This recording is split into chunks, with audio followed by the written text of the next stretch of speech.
Seguimos en un día en el que se acuerdan de Dana, pues como cantaban en la Edad Media española, Aladina, Dana, reina soberana. Ni Dina, ni Dana, ni Duna, ni nada, ni nada. Alguna lluvia y las nevadas, pues en fin, en las zonas altas como de costumbre. Es que ha llegado Sánchez y ha acabado hasta con la predicción meteorológica, o sea, es que no falla. Es que lo ha hundido todo este tío, es que no toca cosa. Su mera existencia ya perturba el orden natural. Bueno, en Madrid nos vamos ya a 9 grados de máxima, estábamos a 4, 6 y el otro día 3 bajo cero cuando veníamos. Es decir, que están subiendo las temperaturas. Buen tiempo en Canarias, Las Palmas 24 grados y la mínima León y Soria 2 bajo cero. Bueno, vamos a recordar algo, Daniel, que hemos tratado de hacer en Libertad Digital, porque es la clave de cualquier país. Un país que quiere sobrevivir, necesita gente joven que releve a los que se van muriendo. Esto parece de sentido común, no lo es. Hay sociedades que se suicidan. El modelo es Argentina. Argentina hizo una encuesta antes de la victoria de Milei, según la cual el 90% de los jóvenes quería irse de su país, del país donde habían nacido, el único país que conocían, donde habían vivido. Y no se iban porque no tenían medios para irse. El 70% se iban incluso terminando la carrera, carreras superiores, carreras como de piloto comercial, o sea, carreras. Pero como la posibilidad de trabajar honradamente en Argentina era nula, esperaban a terminar la carrera para irse. Yo he visto reportajes llorando a los hijos y a los padres, porque encima, como son muy sentimentales, la patria del tango, lloran. Luego roban y hacen fechorías, etcétera. Todo llorar nunca es un indicio claro, pero en todo caso, el modelo de Argentina es como un país se va abajo porque los jóvenes no creen en su país. Eso está sucediendo en España ya. Todo lo que hemos hecho en los 5 años de Sánchez es seguir el modelo argentino. Cuando Sánchez hace gobierno con Podemos, Podemos importa toda la ideología kirchnerista, que es el comunismo del siglo XXI. Es el Grupo de Puebla, el Cártel de los Soles, es Petro, es Sendero Luminoso, es Bolivia, en fin, el narco y el comunismo. Y el gran problema es que los jóvenes se van dando cuenta de que no tienen salida. No tienen salida. Si hay una región que es próspera, digamos por definición, a principios del siglo se llamaba el Levante Feliz. Esa es Valencia. Valencia, digamos, tiene, a diferencia del interior, un clima estupendo, una vega extraordinaria y tal, y ha sido una tierra, además, siempre comercial, hasta que la política ha acabado con la prosperidad y ha acabado con el horizonte. Y hace muy poco se ha publicado un informe del Instituto Valenciano que además ha hecho, como hay que hacer las cosas en toda España, porque los problemas en España no son regionales, son de todos los españoles. Y el resultado, Daniel, es desolador y todavía se queda corto. Sí, desde luego dibuja un panorama desolador para los jóvenes en España. En lo referente, por ejemplo, al ámbito laboral, 1 de cada 4 trabaja a tiempo parcial y su sueldo es un 35% inferior a la media. Cotizan, por tanto, menos. Tardan, además, 7 años más que sus padres en alcanzar esa base media de cotización y, en consecuencia, probablemente en el futuro van a cobrar una pensión más baja. Su renta es un 15% inferior a la media y, en el caso de aquellos jóvenes sin formación superior, ese porcentaje escala hasta el 40%. Más de la mitad dicen presentar dificultades para llegar a fin de mes y su pérdida paulatina de peso en la demografía, precisamente por esa baja natalidad, hace que los políticos prioricen otros colectivos. Bueno, atención a esta cuestión que es fundamental. Tenemos con nosotros a Manuel Llamas, bienvenido, que es nuestro analista en libre mercado de todas estas cuestiones que son macroeconómicas y sociales, y microsociales también. ¿Por qué me parece importante este 40%? Por el hundimiento de la educación en España. Es decir, toda la vida la educación ha sido un mecanismo de promoción social. Cuando se hunde la educación, se hunden los pobres. Se hunden, pero se hunden en la miseria más absoluta, porque les has privado de herramientas para ganarse mejor la vida que sus padres. Esto se ha visto en el caso de Cataluña.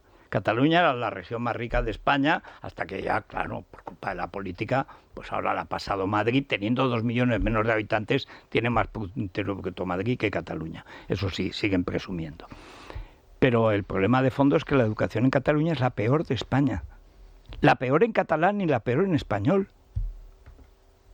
El 70% tiene como lengua materna el español, no se educa en español, en consecuencia no se educa, no saben nada, no tienen capacidad de comprensión lectora, no saben hacer operaciones básicas, no digo una raíz cuadrada, multiplicar, que antes se sabía de memoria, porque ya no se estudia nada de memoria, eso sí, conocimiento del medio, la historia de Cataluña, todas las historias, el politiqueo barato y siniestro.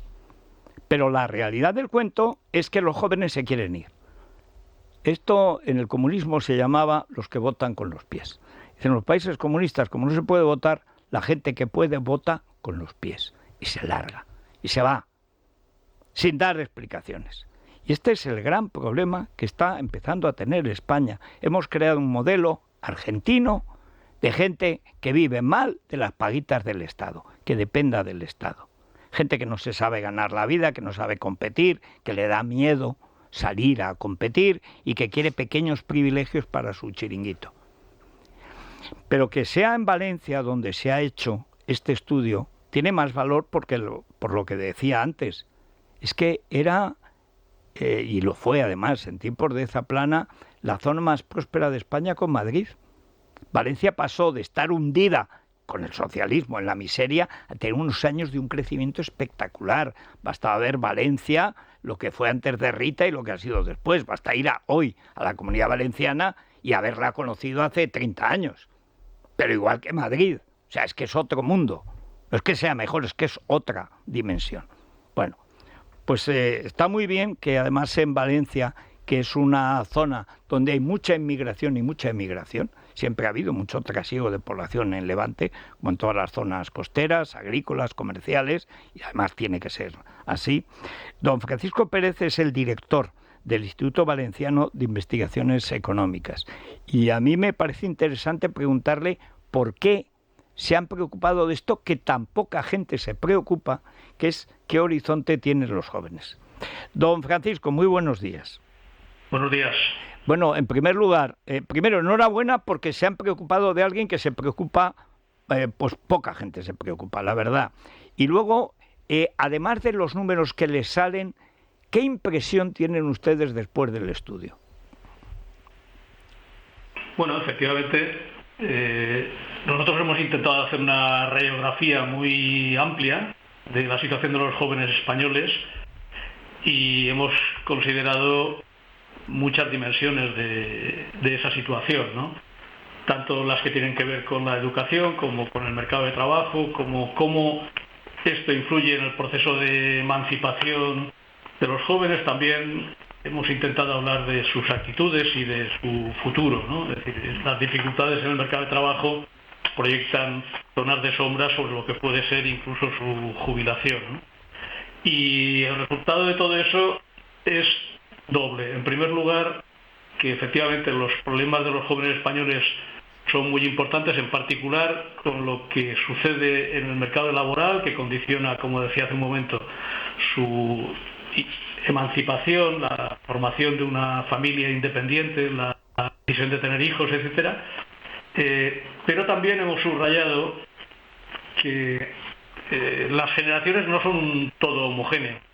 Hemos subrayado la heterogeneidad dentro de los jóvenes españoles y, bueno, justamente al subrayar esa heterogeneidad, uno de los aspectos que aparece es que, a pesar de los problemas que tiene la educación en España, sigue siendo un potente mecanismo de ascenso social cuando se accede a los niveles superiores de educación fundamentalmente, ¿no? Entonces, esa doble idea de problemas graves y heterogeneidad sería la conclusión general del estudio. Quizás es un error hablar de la situación de los jóvenes como si todos estuvieran en la misma situación. Esto pasa en general en la sociedad con muchísimos problemas. Bueno, y en toda Europa está pasando. Hay una desigualdad regional, casi por barrios, que es una cosa, que es un fenómeno bastante nuevo. De los últimos 20 años se está pasando en toda Europa. Sí, vivimos en un mundo que es complejo y muy complejo. Y por tanto, aunque por un lado necesitamos imágenes de conjunto de lo que sucede, porque esa complejidad a veces resulta inmanejable, conviene que no la olvidemos, ¿no? Porque si no, corremos el riesgo, un doble riesgo. En primer lugar, de simplificar en exceso las cosas. En segundo lugar, de no identificar, junto a los que padecen los problemas más graves, cuáles son las claves de aquellos que los padecen menos, ¿no? Por ejemplo, estamos hablando de los jóvenes españoles, ¿no? Pues, bueno, ¿qué hay detrás de aquellos que efectivamente están teniendo las mejores oportunidades, ¿no? ¿Cuáles son las claves de esa situación más favorable, ¿no? Y eso, para identificarlo, requiere prestar atención a la heterogeneidad. Bueno, y ahí, Manuel Llamas, ahí hay una cuestión que el otro día hacíamos precisamente un estudio en Libre Mercado, y es que esa gente con las mejores oportunidades se quiere ir. Pues sí, se quiere ir y de hecho se van. Y se van. Hay 500.000 de jóvenes que deciden emigrar al extranjero con el fin de tener un futuro mejor. El estudio que han realizado tanto el IBIE como la Fundación BBVA pone el acento precisamente en cuáles son los problemas estructurales de la juventud española. Uno de ellos está relacionado con el tema de la educación. España tiene una de las tasas de abandono escolar y de fracaso escolar más altas. Ya es la más alta de Europa, por encima de Italia, del este, la peor. Y también existen problemas en cuanto a que en algunos niveles de formación la educación no se adapta a las necesidades reales de la empresa, y hay muchos jóvenes españoles que se han formado, tienen estudios, pero no trabajan de lo que han estudiado. Es que no saben trabajar en lo que produce. Entonces, claro, eso es un problema, pero lo más preocupante, y como bien estaba comentando el director del IBIE, por un lado está el problema de la educación. Es cierto que la educación sigue siendo un factor de movilidad social importante. Los jóvenes que tienen una mayor formación tienen mayores oportunidades laborales, pero la tragedia de este país, a mí lo que realmente me preocupa es el dato de que incluso los mejor formados, los más cualificados, claro, es que las oportunidades laborales que se ofrecen en España son infinitamente peores, o muy desfavorables en comparación con las que pueden ofrecer países como Alemania, como el norte de Europa, como Inglaterra, como Irlanda, como Estados Unidos, donde básicamente por el mismo trabajo, el mismo puesto de trabajo de ingeniero, de informático, de arquitecto, ganan 2-3 veces más que en España. Y claro, eso supone una fuga de talento muy sustancial. Talento que hemos pagado. El caso para mí más flagrante es el de los médicos y el de los profesores. Los profesores, ellos han entrado hace muchos años, ya con Maragall, el PSOE se cargó la educación pública, porque todos eran niños pijos que habían estudiado en Oxford como Maragall con becas de Franco. Entonces, claro, así no se siente lo que es la escuela pública. O la escuela pública es un mecanismo de descenso social y no un contenedor de parados, o no sirve para nada, sirve para perpetuar la pobreza en los más pobres. A mí no hay cosa que me indigne más. Yo he estudiado con beca desde los 10 años y he estado toda la vida estudiando con beca. Mi generación es la primera que masivamente los chicos y las chicas, además a la vez, en los años 60, entran en la universidad, mayoría de chicas, por cierto, que se mantiene hasta hoy, por primera vez en la historia, con las becas del Patronato de Igualdad de Oportunidades. O sea, yo hoy no puedo esperar que mis hijos, ni te digo mis nietos, puedan tener la educación pública de calidad que tuve yo. Es que no existe, es que ya no hay aquellos profesores, es que no hay ese sistema que era de mérito. Tú tenías que esforzarte.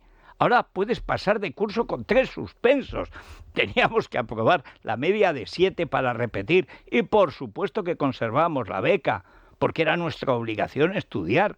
Ese sentido del esfuerzo que tenía la sociedad española en los 60, bueno, es que duplica la renta per cápita en poco más de una década.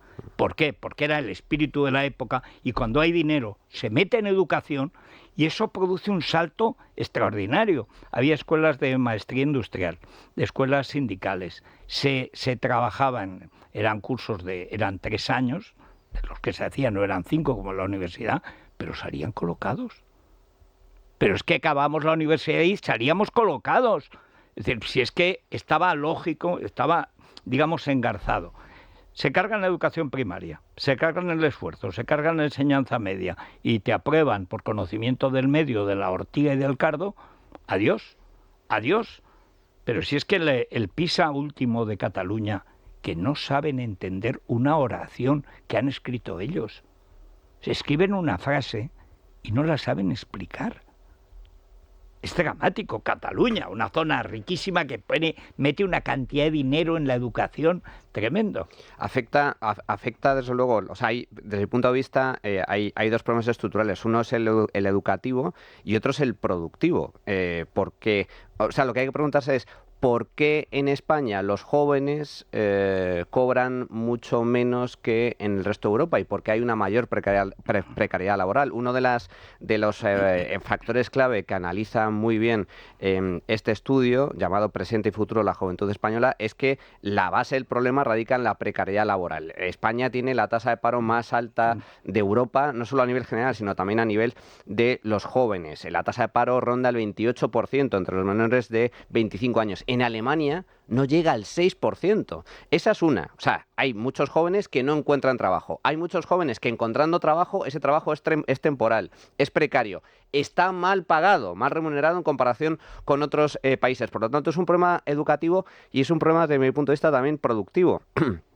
Las empresas ofrecen salarios más bajos porque son menos productivas, porque el tamaño empresarial es más bajo. Y eso tiene mucho que ver con las políticas públicas y es otro de los puntos importantes que trata este trabajo. Y es que además los jóvenes no solo tienen un problema educativo, un problema laboral y un problema también de calidad de vida en cuanto a que su salario es más bajo, etcétera, sino que además, como representan un porcentaje cada vez más pequeño de la población, tampoco reciben la atención de los poderes políticos para preocuparse de sus problemas. Los políticos están a otras cosas. Porque hay menos votos. Porque hay menos. Ahí, don Francisco, esta cuestión, y digamos el horizonte psicológico, que esto es algo muy difícil de medir, pero que sin embargo todo apunta ahí.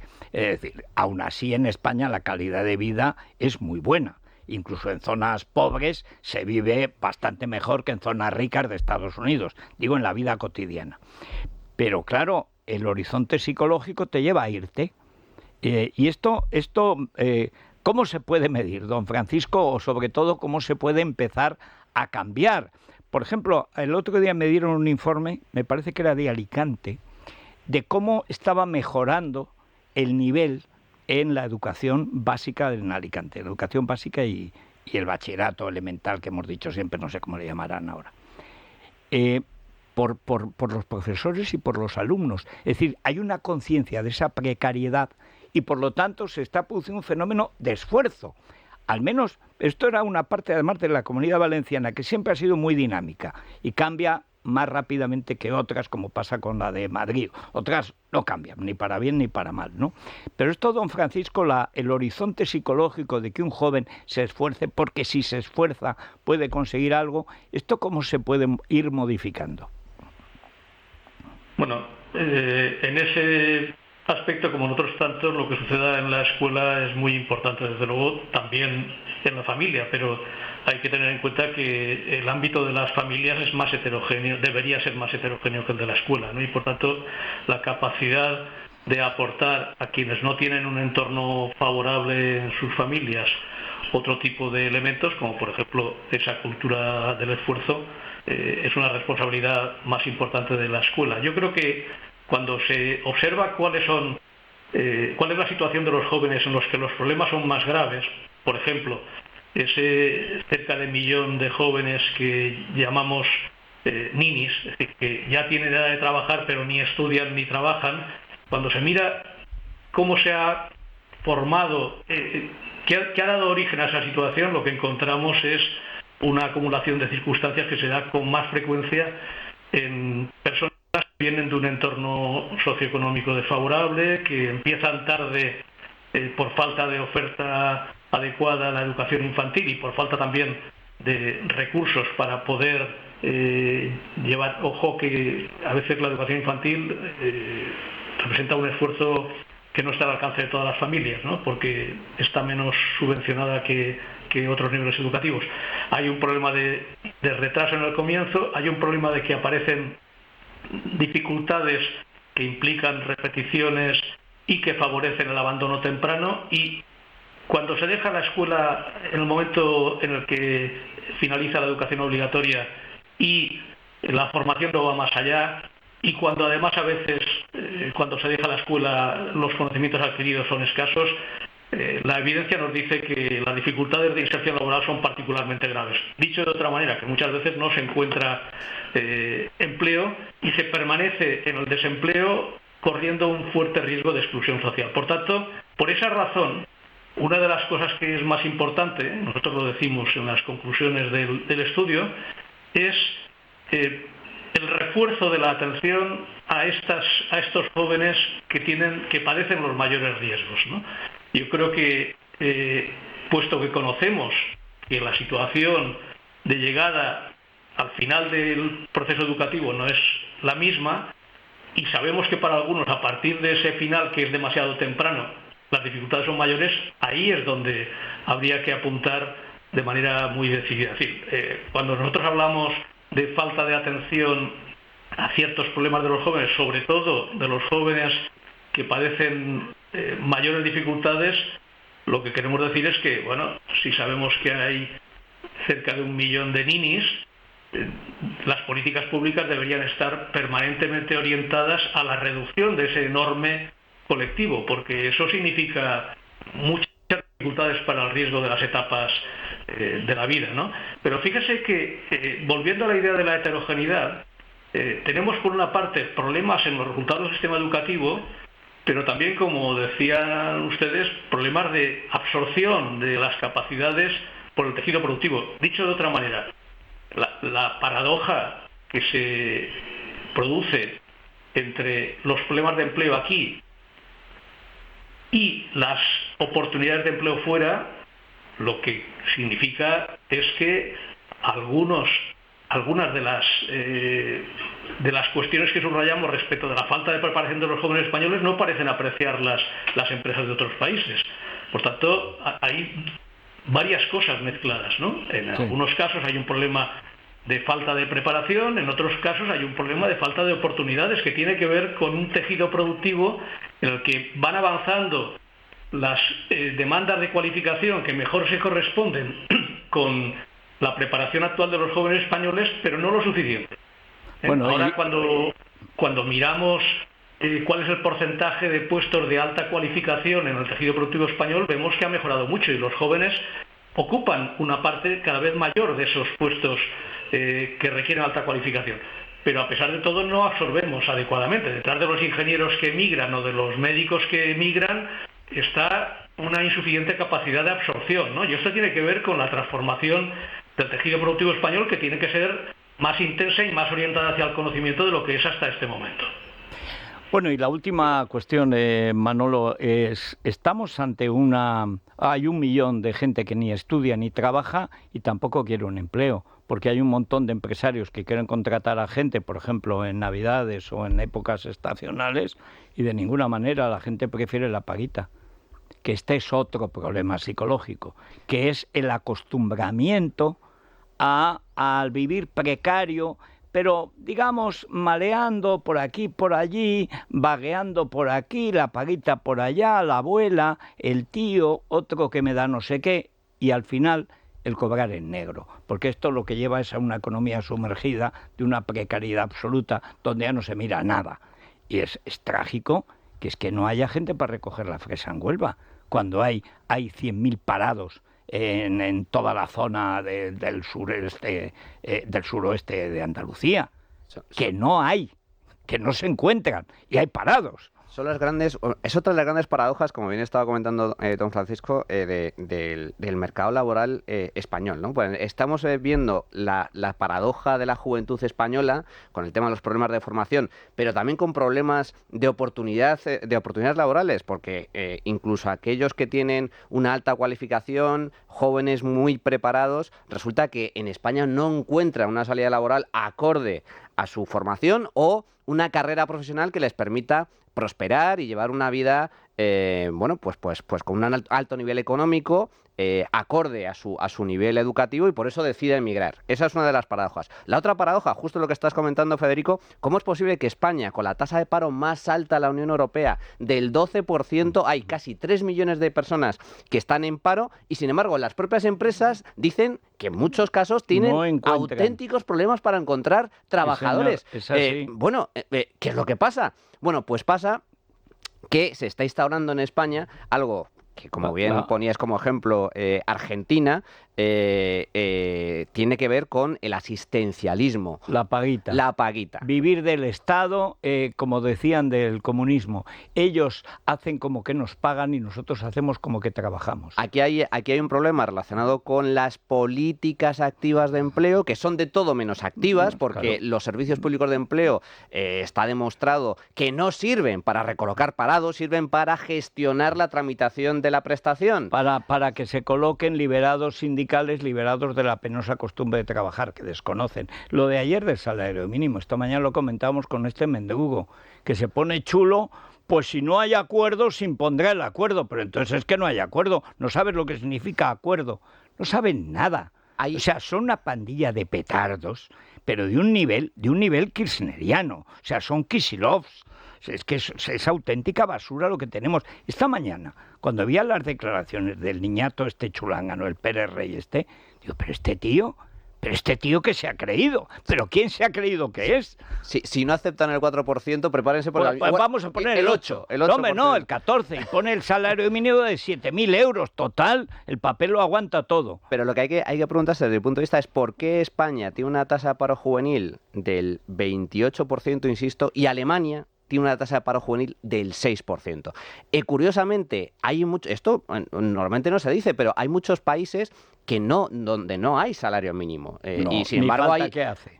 O al menos hay un salario mínimo diferenciado en función de determinados colectivos, franjas de edad, donde los jóvenes no tienen salario mínimo, bueno, etcétera. Y becarios que hasta pagan por aprender, cosa que luego recuperan. Y facilita la contratación de trabajadores. Y estas son las diferencias en las que nos tenemos que fijar para intentar mejorar la empleabilidad de los jóvenes. Entonces, a mí me parece paradigmático que países como España tengan una tasa paro del 28%, países del resto de Europa, porque el resto de Europa tienen tasas de paro inferiores al 10%, del 12%, del 14%, y hay que preguntarse por qué. Y ahí es donde hay que centrarse, como bien estaba comentando don Francisco, en cuáles son las claves de las políticas públicas. Y, sin embargo, en España no se pone el acento en eso. Pues se está en otras cosas que no tienen nada que ver con resolver los problemas reales de la gente. Pues don Francisco Pérez, don Manuel Llamas, muchas gracias. Seguiremos dando la matraca con esto porque es lo más importante que pasa en España. Así se suicida un país. Es decir, cuando la gente más joven y que más vale se tiene que ir, siempre pongo el ejemplo de los médicos. Madrid necesita y tiene dinero para pagar a 10.000 médicos y no hay manera de conseguirlo. No los pueden conseguir. Cualquiera quiere ser médico en Madrid, pues no pueden. Madrid quiere contratar médicos porque tiene dinero para ello y tiene una expectativa de crecimiento de 1 millón de personas más en los próximos 10 años. Mínimo 1 millón. De clase media, media alta. Mucha viene de Hispanoamérica con buena formación y quiere una buena educación. Que no hay médicos. Pero es que no hay buenos maestros. Pero sí te escriben con faltas de ortografía. Si el BOE sale ya con faltas de ortografía. En fin. Pues vamos a continuar. Seguimos a la República de los Tontos. Eres tonto, muchacho, tú eres tonto. Y en tu casa lo tienen que saber. Porque aquí estamos hartos. Don Santiago, muy buenos días. Muy buenos días, querido Federico. Pues mira, Patxi López, para no variar, está que se sale. Está tremendo, ¿eh? Que ha está comido. Tremendo. O sea, se ha venido arriba y ya permanece en ese estado de gracia durante todo el tiempo. Sí. Ayer evitó criticar la decisión de Junts de votar en contra de los decretos si no se admiten sus exigencias y ha preferido arremeter contra el PP, al que ha acusado de cerrar todas las puertas a la negociación y perder el norte. ¿Cuándo se jodió el Perú?, ha dicho, reprochando a los populares su disposición a no hacer política. Al no al no permanente con el único objetivo de atacar a Sánchez. Convierten su frustración en ataque al adversario político, aunque quienes lo paguen sean los ciudadanos. ¿Cuándo perdieron el norte? Ha insistido sobre la enmienda del PP contra la ley de amnistía.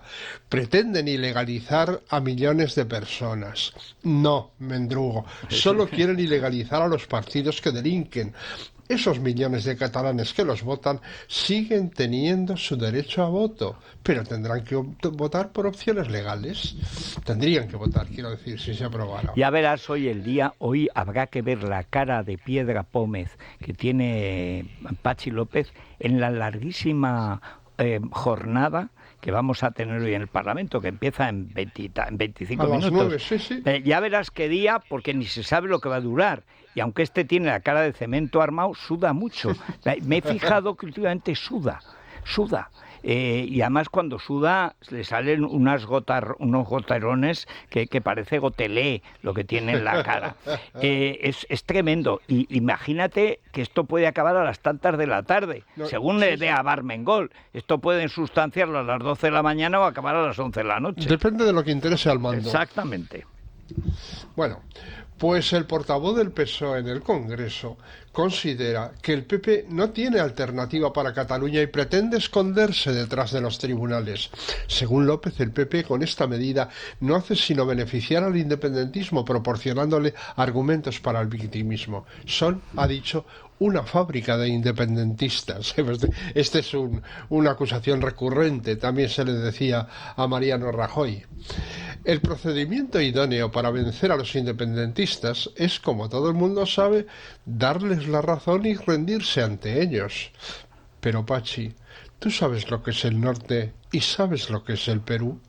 Es que no se puede ser más tonto. Mira, Federico, una de las cosas que tengo yo más atravesada del PP es cuando malbarató sus 13 escaños en el Parlamento Vasco para hacer lehendakari a este tipo. Es que eso es una de las cosas que el PP sigue sin entender. Primero, al enemigo sin ni arrepentirse. Agua. Y sin arrepentirse. Es que si por lo menos dijera, bueno, lo hemos hecho mal. No, siguen ahora con la alcaldía de Barcelona. Es que claro, a mí qué más me da que esté Colboni, que es un separatista con sacarina, a que esté el otro, que es un separatista con azúcar moreno. A mí qué más me da si hacen la misma basura de política. Y si es una política antiespañola, anticatalana, antiliberal y antidemocrática. Pero el López es verdad que es como un biotipo de cómo un inútil a base de flotar, pues como otras cosas y otros residuos que flotan y sigue arriba. Tú fíjate, Marichus Montero, que la hemos hecho vicepresidenta. Sí. Semejante nulidad. O sea, bueno, y mira Mema, de la que hablaremos. Mema, que abre la boca, entran todas las moscas de Occidente y todavía caben. Sí. Ayer sale, es que es tan bruta, ayer sale atacando a Ayuso porque es lo único que ha hecho en su vida, ¿no? Y la han puesto para eso. Y va y sale inmediatamente después la consejera de Sanidad y le dice, en Madrid tenemos una incidencia en atención primaria más baja que en diciembre del año pasado. No se le ocurrió mirar, y si son datos oficiales. Claro. Y es que es más bruta que un arao. Bueno, pero es que ella como médica es anestesióloga, no tiene. Empezó anestesiando el conocimiento, porque no ha trabajado nunca. Exacto. Bueno, y el campo de los tontos no para de aumentar, porque fíjate, Begoña Villacís era entrevistada en The Objective y se subió ella solita al podio con esta cábala. Yo debo reconocer que el día que vi lo de Vidal Cuadras me dio mucho miedo, porque estoy convencida de que la gente del bando de Vidal Cuadras, había gente que estaba deseando que fuese verdad, que eran los otros para abrir la veda. Ahí va. O sea, que ante un atentado que estuvo a punto de costar la vida a Vidal Cuadras, eso es todo lo que se le ocurre pensar. Que es que la derecha podría aprovecharlo para abrir la veda contra la izquierda. Bueno, pero es que además esto está investigado, está en persecución. Estos son los agentes de Irán que han pagado a unos sicarios para que lo mataron. Tuvieron la suerte que el sicario era pequeño, Alejo mide 1,90 y le dio para arriba y no le voló la cabeza. Pero vamos a ver, esto es que además se supo desde el principio porque lo dijo el propio Alejo. Sí. O sea, ¿dónde está hombre, Irán, que es además Hamas, que es Hezbollah, que son los hutíes, que son los terroristas chiitas de todo el mundo? ¿Dónde está dónde está el enigma? En fin. Bueno, Carmen Sastre sigue manejando la hemeroteca justiciera que pone cada uno en su lugar y reproduce sendas perlas de otra ídola nuestra, sí. Pilarín Alegría. ¿Cómo ha vuelto de Navidad? Está esplendorosa. Ayer se dejó un escote vertiginoso, como dicen ahora. El turrón le carga las pilas. Le carga las pilas mucho. ¿Sabes qué? Es que Lambán ahora dice que no se va. Dice que no, que lo de Azcón va a durar unos años y que no corre ninguna prisa a renovar el PSOE. Vamos, que Pili no entra. Y entonces, claro, pues esta exagera su puesta en escena. Claro. Bueno, pues en la de ayer, en la que denunciaba Carmen Sastre, acusaba a Díaz Ayuso por la gestión de las residencias durante la pandemia. Y justo al lado se ve a Pedro Sánchez agradeciendo en un vídeo a Pablo Iglesias su gestión de las residencias durante el COVID. Claro, pero es que Pilarín, como no ha estudiado nunca, no se fija. Como se decía antes, es que no se fija. Vamos a ver, si tú vas a la hemeroteca y dices gestión de residencias, Pablo Iglesias, que era el vicepresidente de quien dependían las residencias, que él mismo además lo dijo. Lo que pasa es que se ve que no llegó a visitar ninguna. Cuando se asomó al asunto y vio el triaje y tal, no quiso saber nada y desapareció. Y sigue cargando con la propaganda, pero si es que la realidad te demuestra que es falso, pues les da lo mismo. Bueno, es igual, sí señor. Curro Jiménez acudía a Twitter desde la serranía para hacer una pregunta pertinente. ¿Alguien sabe qué ha pasado con las 80.000 viviendas que nos prometió Pedro Sánchez antes de las elecciones de mayo? Pues mira, es verdad, a mí ya se me había olvidado. No podía fallarnos nuestro tonto de cabecera, Antonio Papel, que no tuvo mejor idea que arremeter contra Rafa Nadal. Encima es paisano suyo.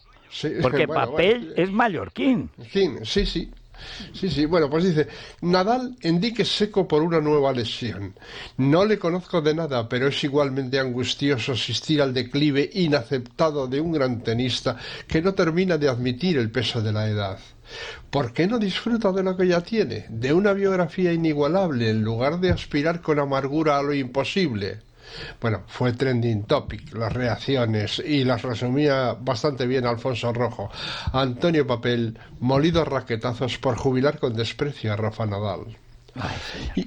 Y después de Pachi López y Antonio Papel, no vamos a dejar sin reconocimiento a la Mimema. Está muy bien lo de Mimema, es verdad. Sí, es como un catón, o sea, claro. es una preescolar, en plan de mi mamá me mima. Ministra médica y madre, Mimema. Eso es. Jesús Mayoral la traía X, antes llamada Twitter, proponiendo 2 vídeos y el siguiente comentario. Hola, Mónica García. ¿Eres la de arriba o la de abajo? ¿La que dice que obligar a las mascarillas es una aberración o la que propone volverlas a llevar? ¿No te cansas de hacer el ridículo? Y en el vídeo de arriba efectivamente decía, no necesitamos medidas inútiles. Volver a las mascarillas en exteriores es una medida gratis, pero que nos puede salir muy cara porque ahonda en el descrédito de la política. En el de abajo, ya ministra. Es crucial desde este ministerio recordar e insistir en la importancia de llevar siempre una mascarilla a mano en estas fechas. ¿No? Es que no hay remedio, es como Pachi López. La realidad no hace mella en ella, el conocimiento no existe. Ella va a lo que te va. Sí. Y luego, oye, que es más corta, como dice un amigo mío, que la banqueta de ordeñar. O sea... Bueno, que las mangas de un chaleco, dicen también. También.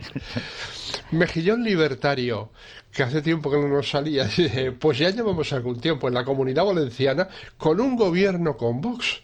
Y las mujeres, se asombraba retóricamente, aún pueden salir a la calle, conducir y tener una cuenta corriente, pero habrá que estar vigilantes. Claro, para que no vuelva a ganar la izquierda, sobre todo.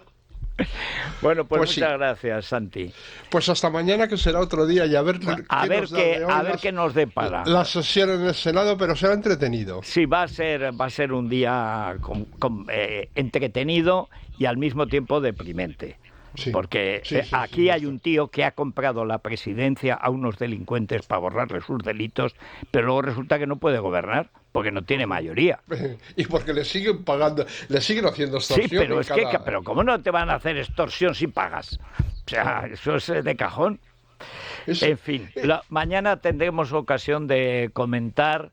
Ojo a Bármengol, que puede tener un día glorioso. Pues sí. Raro es que el que no lo tiene. Eso es verdad.